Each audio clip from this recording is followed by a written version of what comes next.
Thank you, everyone. Thank you, Pastor Paulie. As Pastor Paul introduced, I've been in the HOC3 for 10 years. My two sons, Kai and Timothy, they was here. Yeah, I really appreciate the service, the pastoring, the shepherding, and then the caring of the English congregation, English service for my two sons. My older son Kai, right now, he got married. He went to University of Virginia with a group of his church co-workers.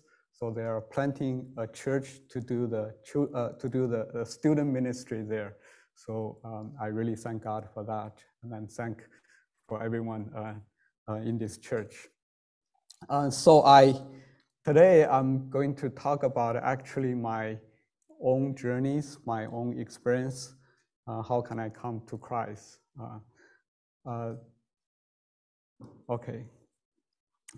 Since I grew up in an environment in mainland China, so you have to forgive me my English. So I'll use a lot of PowerPoint to get my points.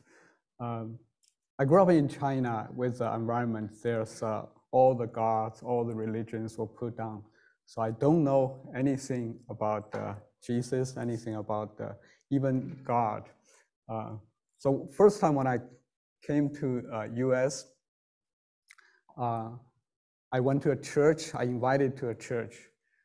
So the first hurdle for me, it's really, is there a God in the universe? So this is a question for me.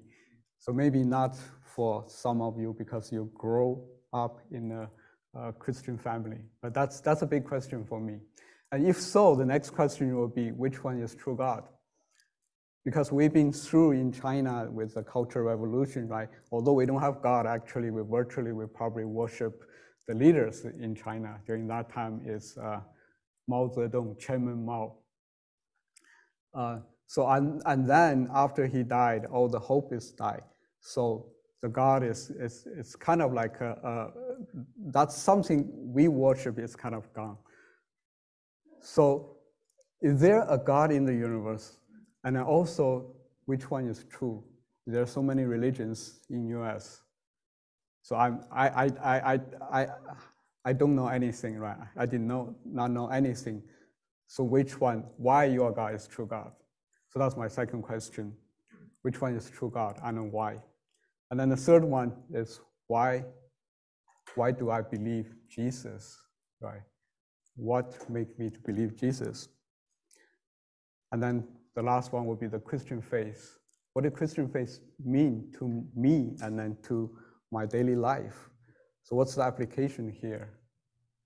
So we have a faith, and then the faith should have something impact to our life.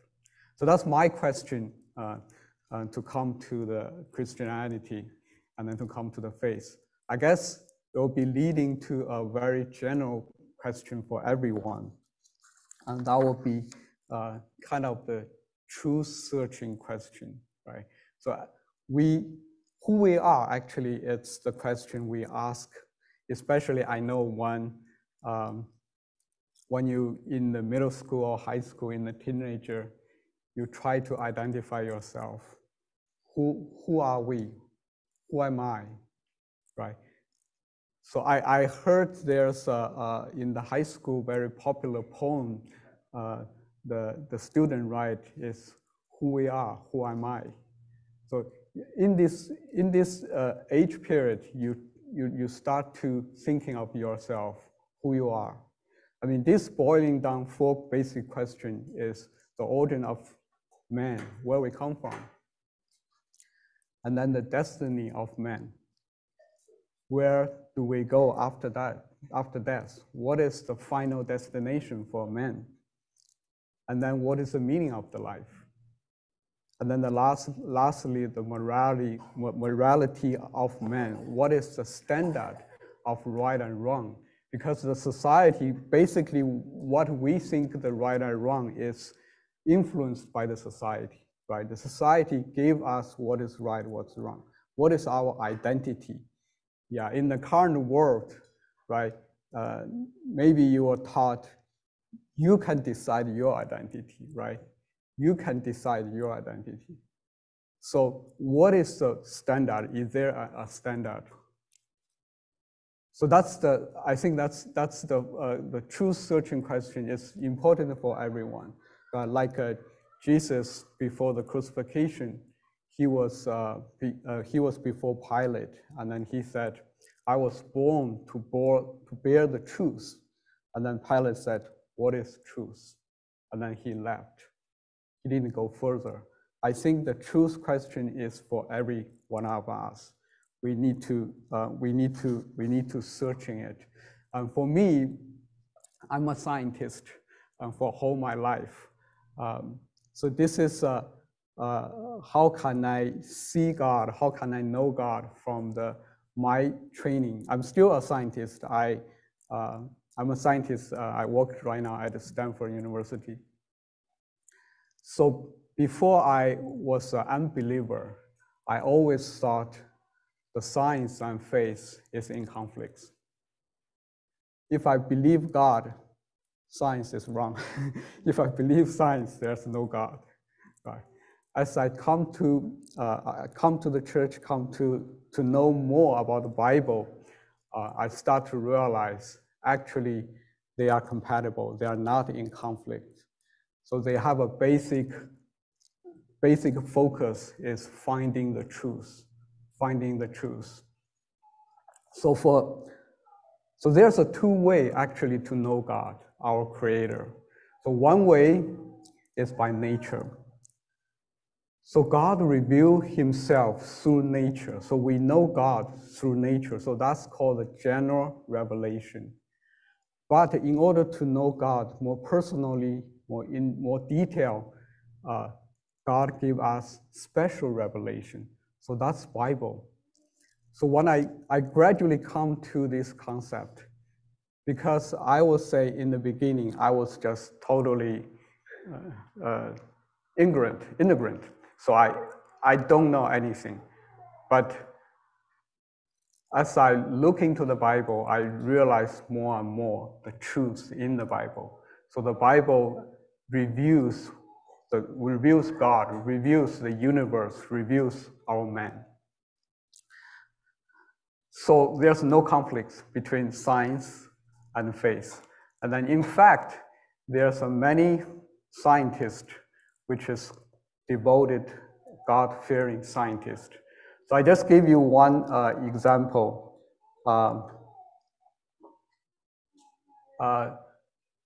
Louis Pasteur, he's a French scientist. He's the father of the germ theology and then bacteriology. He invented the anthrax and the rabies vaccine. Actually, I think that's the first vaccine is he invented. So now we realize how important the vaccine is, right? With the current COVID age, the vaccine is very important. And I think he's one of the first invented that. And then later, he invented this process called the pasteurization. So we all know this, right? We buy milk, it's a pasteurized milk, and then it's named after him. So how he come to this invention? During that time, he's in the 19th century. During that time, people thinking everything can start with inorganic. There's a common phenomenon in that age. If you have a soap like a chicken broth, or you have a milk or wine, and then after a while it gets sour. So they know something is it's a germ microbe in the soup, but they didn't know how it come to there. So the general assumption is there's something the microbe can grow, the microbe's life can come from the inorganic life. But he firmly disbelieved this. So he did a very simple experiment. They know when you heat up the soup, heat up chicken broth, probably this soap you can stay for longer. So he did an experiment. He heat up a soap and he divided it to two portions. One he put on the air, just open air. The other he put a special glass device. So this device will not allow the air to contact to the surface of the soap. So after 1 or 2 days, the one contact with air went bad, and this one preserved. So they know it's not something in the soap produce this microbe. It's the outside from the air goes into the soap. So this is the life is not coming from nowhere. So he is. Oh yeah, I just said this. Okay. So he is firmly believe science. There's no conflict between science and Christianity. And then in fact, he believes that science brings man near to God. So this is what he said. He said, a little science distance yourself from God, but a lot of science brings you nearer to him. Of course, not many scientists or not many people during that period of time it's Christian or they believe in God. So you know Charles Darwin. So I will talk more about him today. Actually, what he did have a huge influence until now. So he proposed, I think he's around the same time with Louis Pasteur. So he proposed that all the living species evolve from a small number of common ancestors through a long nature selection process. And this becomes the basis of right now the modern evolutionary theory. So I gave this talk, one of my aim is for the youth, because you are in the age stage, no matter you're in the middle school or you're in high school, if you choose a path, a science path, you're going to take like a biology class, right? In the biology class, you have to learn the evolution. So I want to just explain here what is the evolution, what is this theory? Maybe we can see what's wrong with it and then how people twisted it. So first, maybe we can just, forgive me, I'll give a little bit detail of it. We have to distinguish, there's two types of evolution. One is called micro evolution, and then it's micro revolution. So you know the two words, right? For the micro evolution, actually it's evolution within the same species. This is correct. We see a lot of animals or plants. They adapt their environment and then they survive, but they are still within the same species. But the micro revolution actually twisted this. She said because this mutation accumulated, tried to adapt to their survival, and then this new species come out. So this is a revolution. I think right now influenced many people. I grew up in this environment. So the first hurdle I have to come over is to overcome this the influence of the evolution in my mind. But this is, I can say, it's just a theory. There's no solid scientific evidence for that. For the microevolution, actually, I can give you an example for that. It's an example of a pepper mass. The pepper mass, this is during the Industrial Revolution in Britain. There's two types of pepper mass. Just by looking at the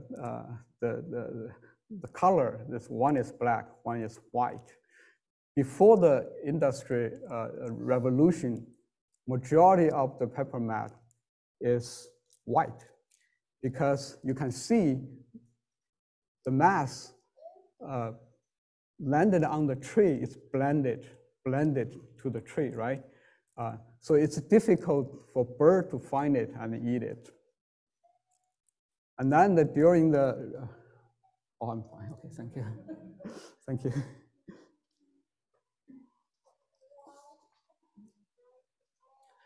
Yeah, as the industrial revolution progresses, a lot of smoke come out, so the tree become black. And during this time, you can clearly see which one can be easily spotted by a bird and then be eaten. So after that, the majority of the population of the pepper moth is white. So this is a microevolution, because as the time goes, the species that fit into the environment will survive. But the evolution, the current evolution, they stretch this idea to cross the species. So now we just, I like to analyze, in order for this evolution being valid, we have three key issues we need to overcome. And then the first, in order to the evolution to start, you need to have a first life. Where does the first life come from? How the evolution side the first life come from? That's the first key issue. The second key issue, you have to have evidence to see the cross-species evolution. And then the third, how our human come from. So on the right, you can see this is probably you can find in the typical textbook, so-called the tree of life, so they use that to tell you the evolution. They start with a very simple life, and then to evolve to more complex, and then finally the human. So if we can tackle these three key issues, we will have more understanding of what is current evolution tell us. So the first one, first key issue is the origin of the first life. Where does the first life come from? So the evolution says it's come from the random collision.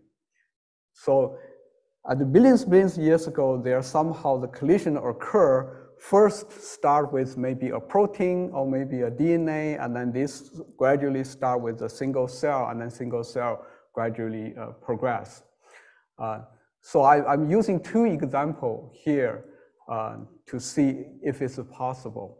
The first is the protein. We know protein is the basis of our life, right? Protein has 20 different amino acids. So actually in our body, if you touch anywhere, it's protein. Your skin is protein, your hair is protein, right? Your bone is protein, even your fingernail is, after you eat during the lunch, you need to secrete protein called the enzyme to digest your food. So that's all the protein. So the protein is the basic block in our life. So there's 20 amino acids. So let's say, suppose there's protein is a big molecule, it's a polymer molecule. So normally it has hundreds of amino acids. So let's say there's 100 amino acids. So the probability of a success random collision to make this protein correct sequence, because each protein, the 20 amino acid have to have a correct sequence. So in order to have a correct sequence, so that's the probability. 20 minus 100, right? So this is actually mathematically impossible. Other than that, it's not only the sequence of protein need to correct, you also need to have correct the structure of the protein. So that's adding the complexity layer for that. So currently, actually, in our current time, there's no protein being made, synthetically made by human. When I was young, actually, there's a breakthrough in China, because in China they synthesize the insulin. So the insulin is the protein for the diabetes, right? If you lack of insulin, you accumulate sugar in your blood. So if you have diabetes, you probably sometimes you need to inject insulin or you take insulin. So during that time, it's a big news, because in Chinese scientists, they actually synthetically, artificially synthesized insulin, cow insulin. But it's very, very difficult. It's very, very difficult. Right now, if all the drug, if they are protein-based, they all synthesized through a biological ways. They modify the bacteria or modify some other, and then they synthesize the protein. So it's, from here we see it's very, very unlikely. You cannot say that if the time is longer enough, then everything could happen, right? So that's the first example. The second example is my field. I'm doing DNA research, so I like to talk about DNA. So the DNA is the molecule of life. It's inside your cell. So every one of us have a DNA. So we saw the DNA is a blueprint of our life, individual life. There's a very long chains of molecules. They packed into the chromosomes, right? So in human, we have a 23 pair of chromosomes. And then this chromosome DNA chain, but actually there's only 4 basic units we call the nucleic acid. So it can be labeled by 4 letters, A, C, G, T. And then the structure actually, we call this double helix. So it's A always pair with a T, and then C always pair with a G. So actually it's a 2 molecule joined by a hydrogen bond. So this is called a double helix. So this contains the information of the life. So there's a stretch of the DNA that's called a gene. So this gene actually knows to produce the protein. The protein is, how the protein being made is determined by the gene, the DNA fragment we call the gene inside our genome. So it's DNA, we call it's the information. It's the information about human. And then the other wonder of the DNA is the DNA can replicate by itself. So we see this double helix when it's open.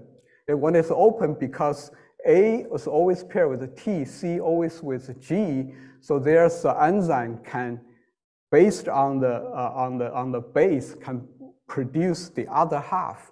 So when the cell divided, the DNA being reproduced, and then the information passed on. So the second feature is to reproduce itself. But here, once it reproduces itself, you need another protein called the polymerase to produce the DNA. So first, DNA is the information to produce protein, and then the DNA produce itself also need protein produce itself. So now you see, actually, it's the circle thing, right? It's like a chicken and egg, which come from first.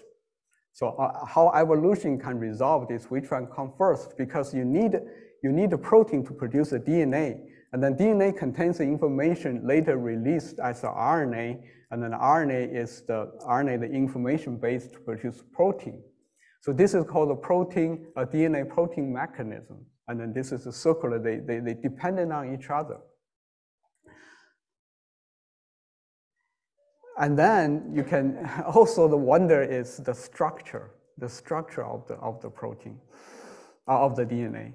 So on the left, it's a standard window in the church, York Minster. So you see this beautiful window, have to have a design, right? People need to design it, and then people made it, and then put it there.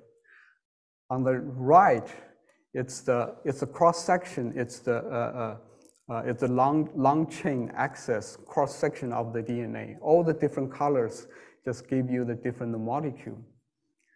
You can see how wonder is that a picture. How you can imagine this molecule just came from a random process, a random collision. Have to have someone design it, right?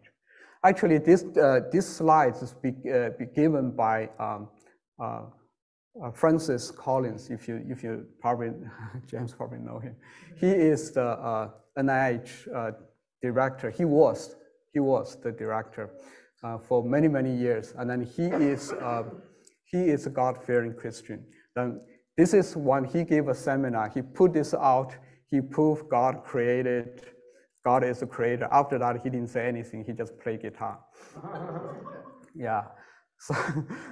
So now we see from the DNA, we know that's the information life. So there's 3 points, right? DNA contains genetic information about every one of us. So the information points to a creator, right? So I know in the Silicon Valley, many of you is in the industry called the IT. IT is the information technology, right? So if you do the information, someone have behind it to create the information, to have this information. So the information, DNA contains information, actually points to a creator.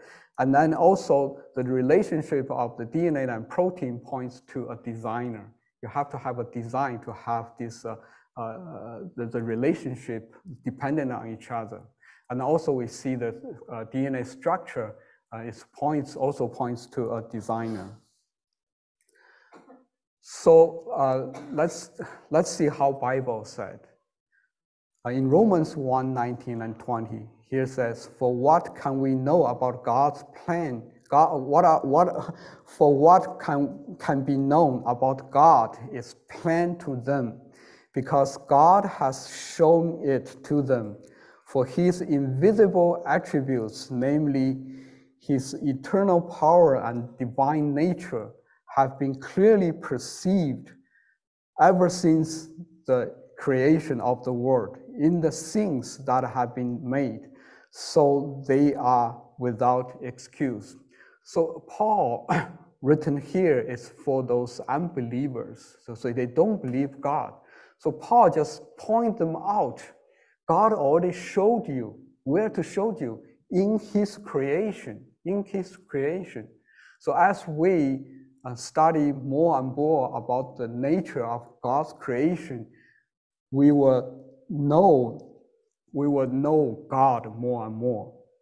So since God already showed to us, so if we have a heart, so we open heart, we have a sensitive heart, we observe the environment, so we know this universe, we will know this world is created by God since the creation. So as I thinking more of this in my scientific research, I firmly believe God more and more. So now let's look at the second key issue.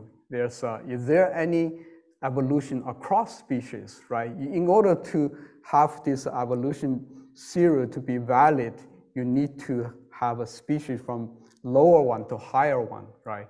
So this is what the process, right, from the very single organism called the prokaryotes, and then gradually evolve until the human. But actually, in order to this to be valid, actually you can have a fossil evidence.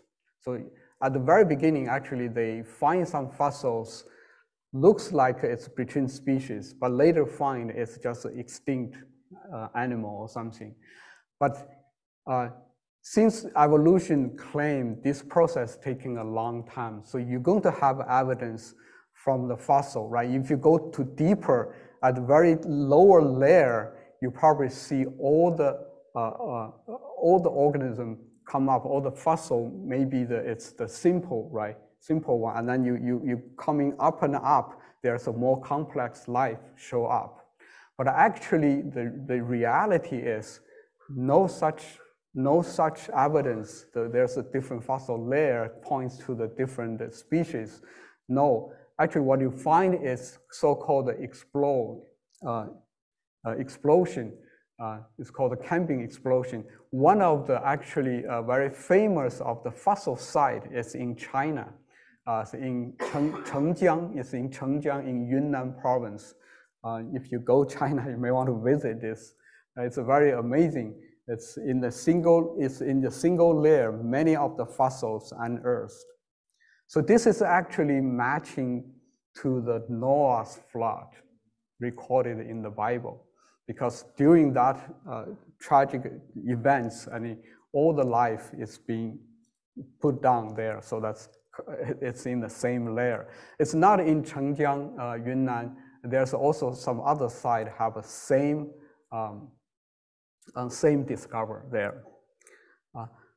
So in the fossil, we don't see the species. There's a cross evolution.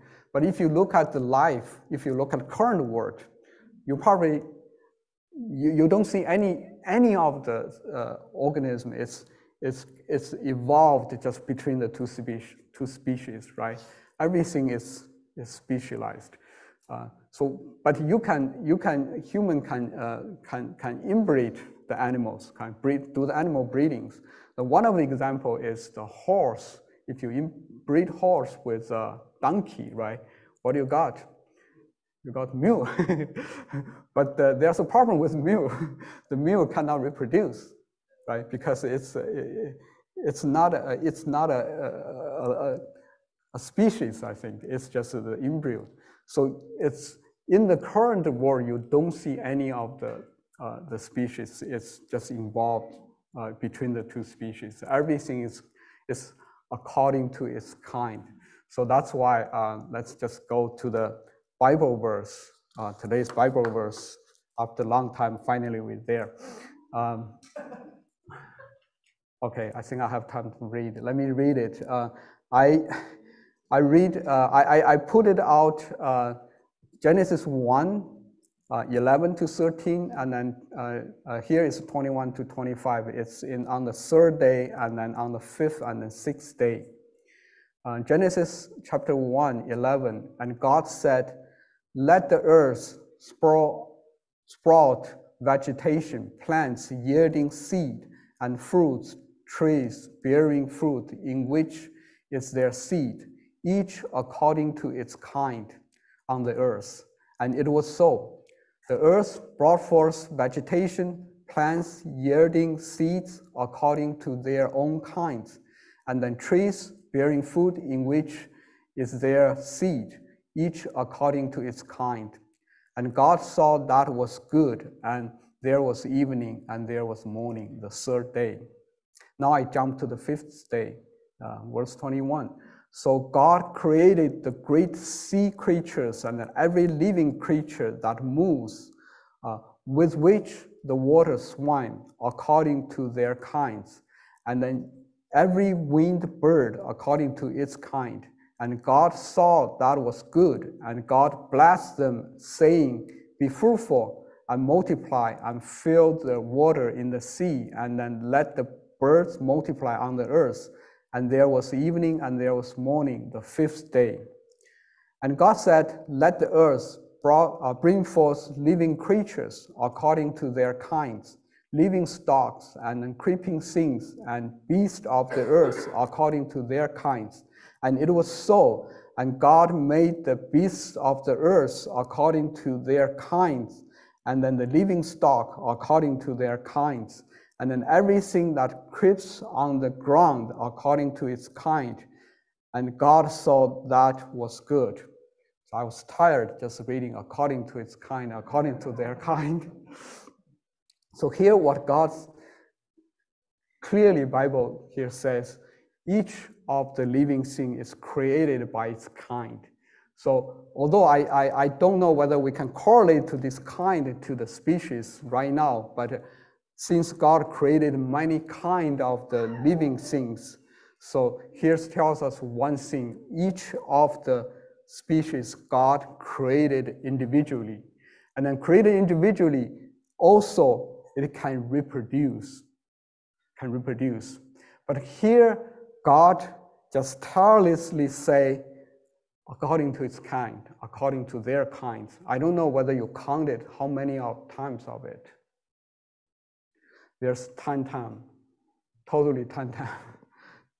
10 is a number in Bible, means completion. So I'm just wondering why God emphasized the living being is according to their kinds. It's my thought.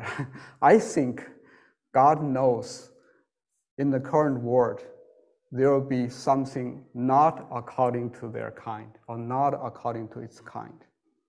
So those will extract the people from God. So God says, I warned you at the beginning. I said it 10 times. So give us this warning so we know God created His word, and then God repeatedly say, this is according to its kind. Okay, let's go to the third issue. Where does human come from? By evolution, humans are from primates, right? And then the primates evolved with the two branches. One to currently we say it's a chimpanzee, a gorilla, and a monkey, and then the other is human. What is the evidence for the evolution to say that? Actually, they couldn't find any evidence for that, but right now, by analyzing their DNA, they claim that that's the truth.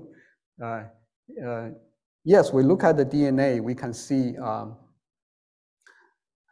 the human and chimpanzee by DNA, it's closest. It's the closest, and then the next is a gorilla. The human and chimpanzee, there's a 95 to 98% similarity in terms of DNA. But if you look at if we compare between humans, between us, it's about 99%. But I think the majority of the people in this room is Chinese. The similarity is even smaller. It'll be a little bit bigger if you compare with the Asian to Caucasian, or Asian to the black people. So that would be a little bit bigger. But it's overall, it's 99%. So the 95 to 98% is very, very similar. So that's the evidence for evolution. So we are involved very closely. But I will argue, this is my argument, I will argue, if let's say the evolution is a uniform evolution, right? You have a DNA matching 95% to human. What about other stuff for chimpanzee and gorilla? What about their creativity? What about their intelligence? Obviously, there's no match, right? So if you look at everything around this room, everything in this room is created. It's not naturally there, everything is created. Although the creativity for human is not like God. God created nothing, create something from nothing, but we create something from something. So everything in this room is created. But if you look at all the animals, including the chimpanzee and the gorilla, there's no creativity at all, right? So at most, chimpanzee can peel the bananas, right? So that's the huge difference. So I don't think the evolution works here, because you have to assume the evolution will be the uniform. So if the chimpanzee had 50% of our creativity, right? No, there's zero, right? It's zero. So I would say evolution is just a theory. But if we look at the Bible, we will clearly know where we come from. And then everything start to make sense. So we can clearly know that the difference between our human and then the animal is the dignity, the wisdom, the creativity, and then the morality. Right? This is not any of the animal possess. So in the Bible, Genesis 1:26, here God said, he said, then God said, let us make man in our image, after our likeness, and let them have dominion over the fish of the sea, and over the birds of the heavens, and over the living stock, and over all the earth, and over every creeping thing, and that creeps on the earth. And then later, this is God claims he created human. And then in the detail, in the Genesis 2:7, here says, then the Lord God forms the man from dust, from the ground, and breathed into his nostril the breath of life, and the man become a living creature. So I underline the breathed into his nostril the breath of life. So that's the difference between the human, between the man and then all the other animals. So actually in this chapter, God also created animals from the dust, but there's no like breathe into his nostril the breath of life. So our human is not living. Actually, we have a living soul. The other translation says have a living soul.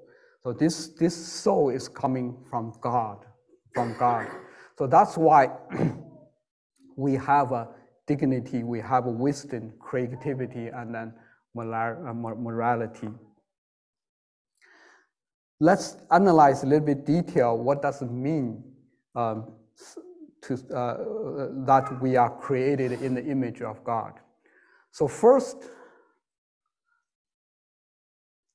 we will notice how God created human. It's different from he created in the previous chapter. Previous chapter, God just declared to the earth. God said to the earth, let earth come forth. Let the earth, right? Let the water. So God speak out to the earth. And then these animals, these vegetations formed. Now here, when he decided to create human, he said, let us. He's talking inwardly, right? He's talking inwardly. Although I think we sometimes we kind of point this to like a Trinity in the Genesis, but I know people argue about this. But no matter what, here is inwardness, God talking about create a human. So in this, God shows a relationship of himself discussion, and then later he created human in his image. After his likeness, he also wanted us to have a relationship with him, with God. So this is a striking difference. And then here, after he created, he didn't say, after it's kind. But we can say, after what kind, right? So he didn't say that, but immediately we know we have the image of God, so we belong to God, right? So that's why we have the wisdom, we have the dignity and the creativity and the morality in our life. This is all come from God. So that's the God's image tells us, and then we can clearly see the difference there. And then the second point, we have a capability to know God and then communicate with him. I think God created us in his image, and then he breathed the life into so we have ability to know God. So this is really important. This is also, for me, is really important. So how do I know God? Because God created this capacity so I can know him. And then the Bible clearly says that. And then this is totally makes sense to me. If you look around the other animals, you don't see any animal they worship. Do you see any animal worship? No. But if you see human, no matter whether they're religious or non-religious, if you go to the remote tribe, you see people just sculpture the wood and then they worship, right? They worship. Every human has a tendency to worship. What it tells us? It just tells us we are created by God. God breathes breathes into us, so we have the capacity to know him. So we are if we're not finding a true God, we will use other God to instead. Augustine, the early church father, said, God created us in his image, so our heart will not quiet until we rest in him. So I think for every one of us, we all looking for something, looking for the Creator, because we are created by Him. If we can't find Him, our heart will not rest until we find Him.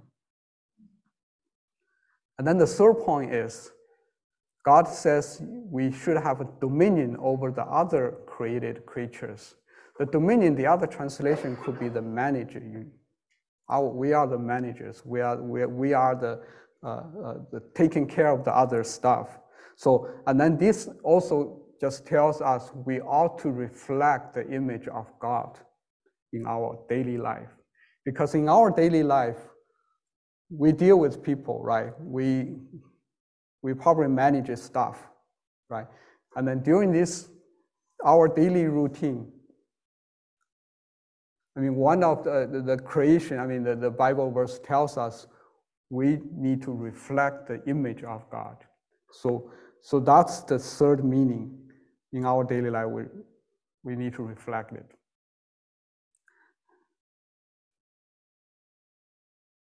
And then I was just touch briefly, say why evolutionary theory is so popular. I mean, especially in US and in Europe, it's very, very popular.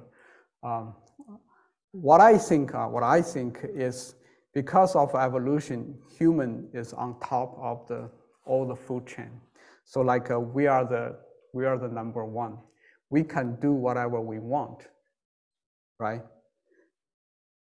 And then this is, I think, it's a reflect our fallen nature, our sinful nature of the mankind. We focus ourselves.